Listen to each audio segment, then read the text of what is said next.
I found this article. It's talking about, the title is How Welfare Undermines Marriage and What to Do About It.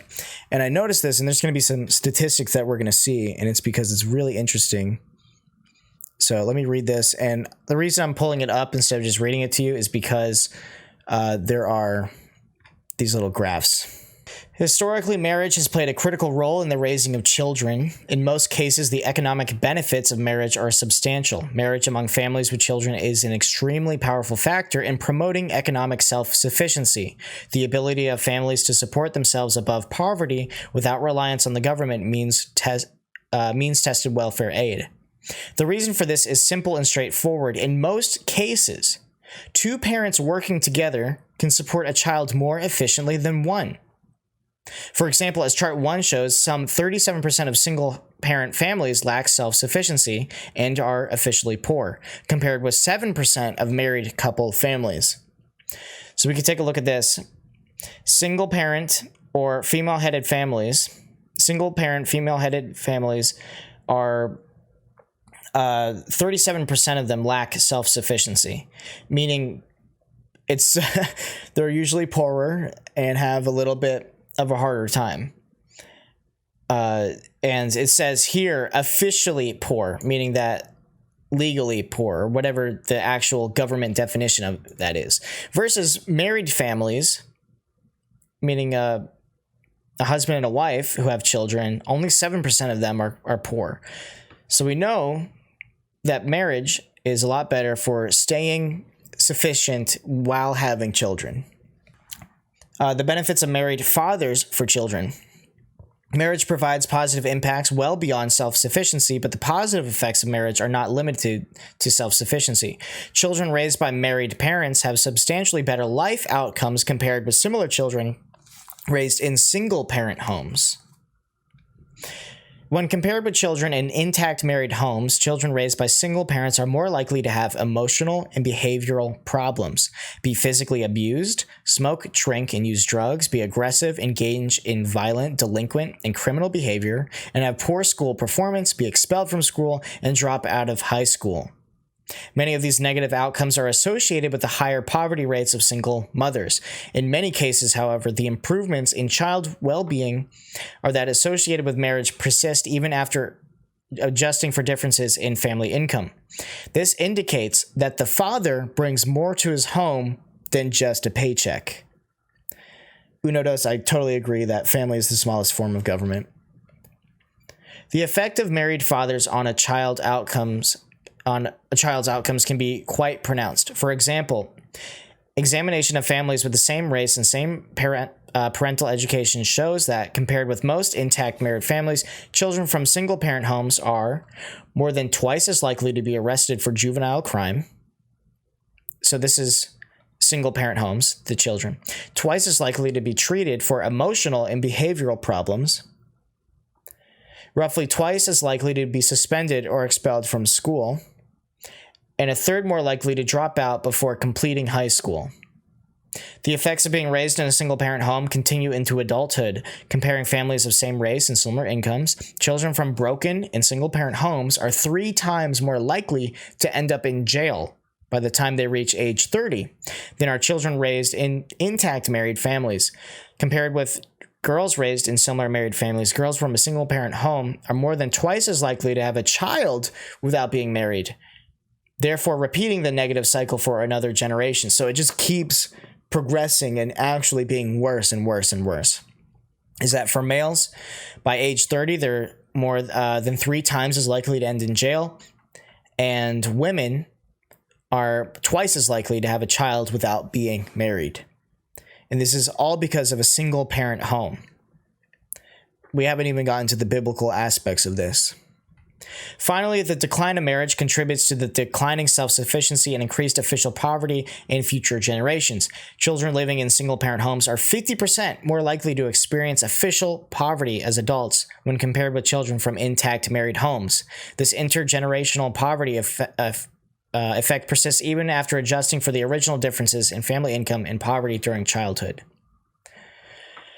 So, can we think potentially of, I don't even want to say a people group, but I would say a class, meaning like lower class people that typically are poorer. It might be because they're not getting married, they're not showing those marriage commitments and raising children to be to give the best possible.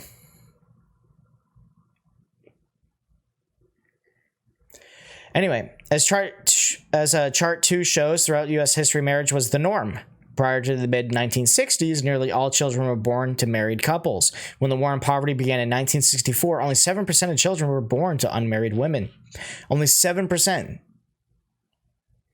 However, over the next 4.5 decades, the share of non-marital births exploded. In 2013, 41% of all children born in the U.S. were born outside of marriage. So that's 2013. Which means nearly half of all of our children are born outside of marriage. So if half of our people, let's just think logically here. If half of our people are born outside of marriage, that means they have a single parent, which means they are more than twice as likely to be arrested for juvenile crime, twice as likely to be treated for emotional behavioral problems, roughly twice as likely to be suspended, expelled from school, and third more likely to drop out before completing high school. No wonder there is a decline in America. No wonder there's a decline in our people, how smart they are, how educated they are. It is because nearly half of children are born into a single parent home where their odds are greatly increased against them.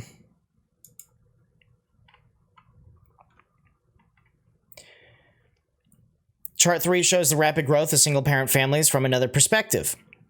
As the chart shows, there's been no significant increase in the number of married couple families with children in the U.S. since 1965. By contrast, the number of single parent families with children has skyrocketed to nearly 10 million, rising from 3.3 million in 1965 to 13.2 million in 2012.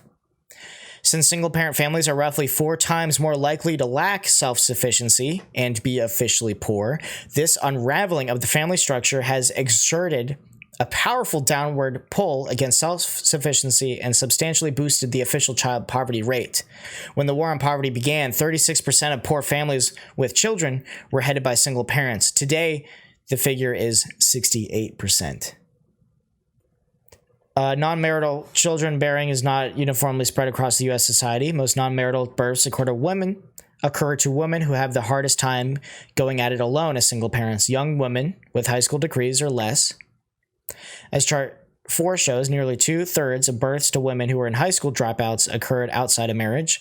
Among women who had only a high school degree, well over half of all births were outside of marriage. By contrast, among women with the least a college degree, only 8% of births were to single women, while 92% of births occurred to married couples. Meaning, the higher the education the woman has, the more likely she is going to have a child while being married, which greatly boosts positively that child's future sustainability.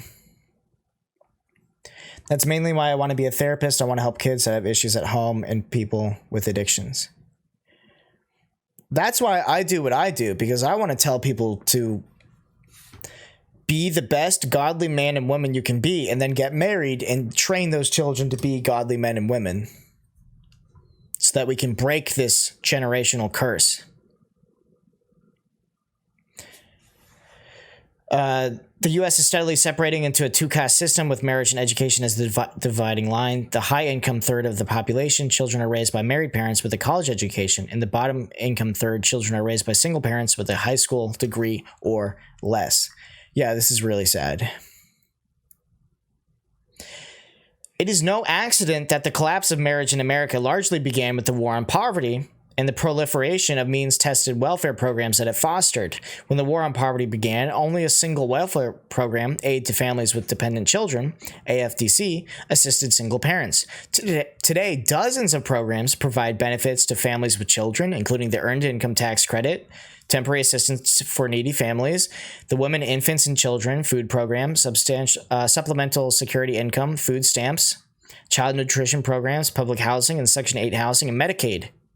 Although married couples with children can also receive aid through these programs, the overwhelming majority of assistance to families with children goes to single-parent households.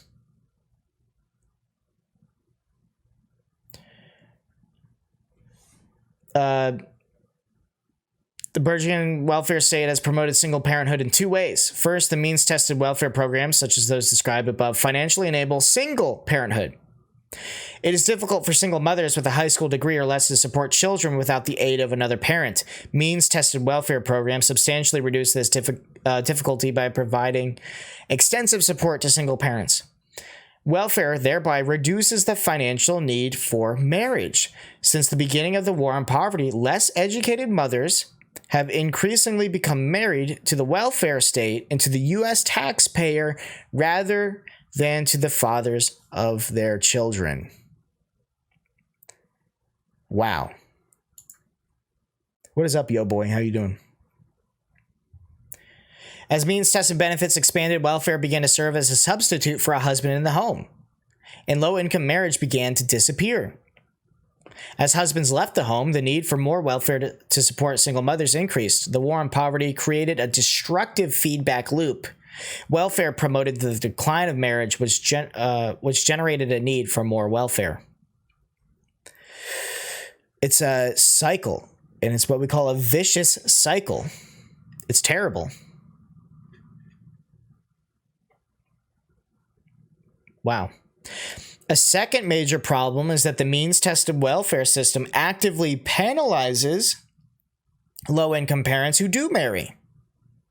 All means-tested welfare programs are designed so that a family's benefits are reduced as earnings rise.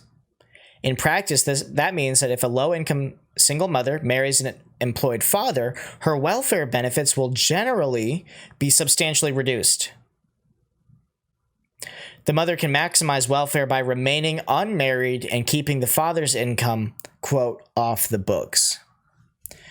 For example, a single mother with two children who earns $15,000 per year would generally receive about $5,200 per year of food stamp benefits. However, if she marries a father with the same earnings level, her food stamps would be cut to zero.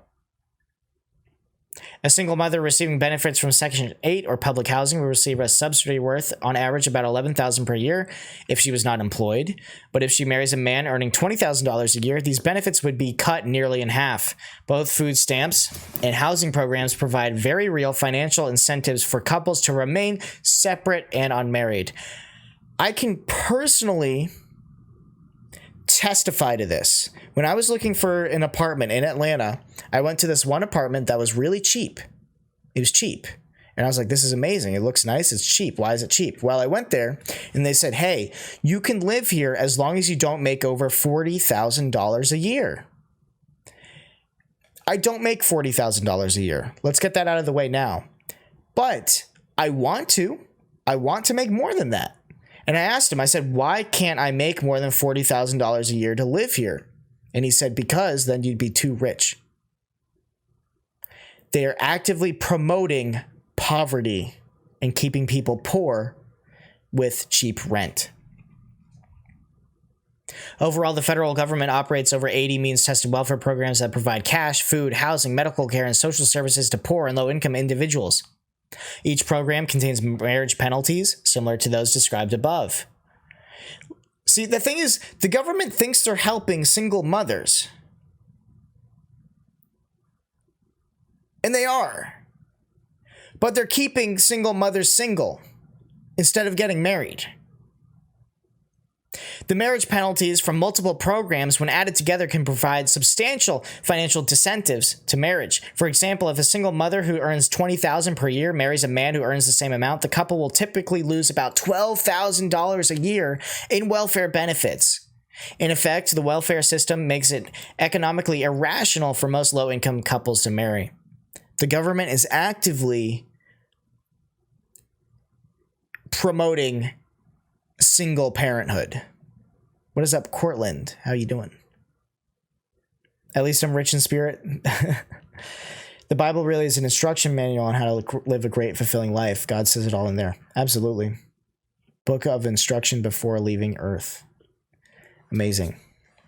The anti-marriage aspect of the welfare state can be illustrated by comparing means-tested welfare with the federal income tax code. For example, under a progressive income tax system with only single schedule of tax rates, indiscriminately covering both single persons and married couples, nearly all individuals would experience an increase in taxes owed when they married, and lower taxes if they remain separate or divorce.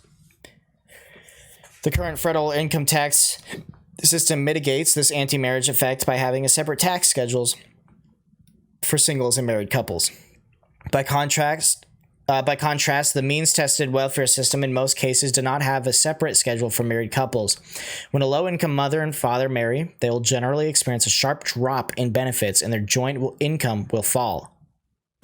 The anti-marriage penalty is often most severe among married couples where both parents are employed. Terrible, terrible stuff. These anti-marriage penalties are harmful to mothers, fathers, children, and society at large. Reform is needed. Yet, with over 80 different means-tested aid programs, the U.S. welfare system is very complex. Eliminating all anti-marriage incentives in these programs overnight would be very expensive. However, policymakers can reduce welfare's anti-marriage penalties incrementally. A positive first step in this incremental process would be to reform the EITC. For the most part, the EITC provides refundable tax credits to low-income parents who have no federal income tax liability. The EITC is superior to all other means-tested welfare programs because parents must work in order to be eligible for benefits. That's good. You got to work if you want the benefits. In contrast to other welfare programs, the EITC has slightly different benefit schedules for married couples and single parents. These mitigate but do not eliminate the anti-marriage incentives provided by the program. Policymakers should build on their strengths of the EITC by toughening its work standards, preventing fraud, and further reducing its marriage penalties. A properly reformed EITC could begin to offset the marriage penalties in other welfare programs. By contrast, increasing the EITC for unmarried fathers who do not support their children is bad policy that intensifies the anti-marriage incentives within the welfare system. Such a policy would increase overall welfare benefits for parents who do not marry and increase the benefits lost when the couple does marry. Conclusion. Marriage is good for children, mothers, and fathers, but marriage is disappearing in low-income communities. In part, this is due to the fact that the U.S. welfare system actively penalizes many low-income parents who do marry. The anti-marriage incentives built into the welfare state are indefensible. Policymakers should reduce welfare's anti-marriage penalties. Whew, that was a lot. But biblically, this makes sense. Biblically, the only children that should be born to married couples.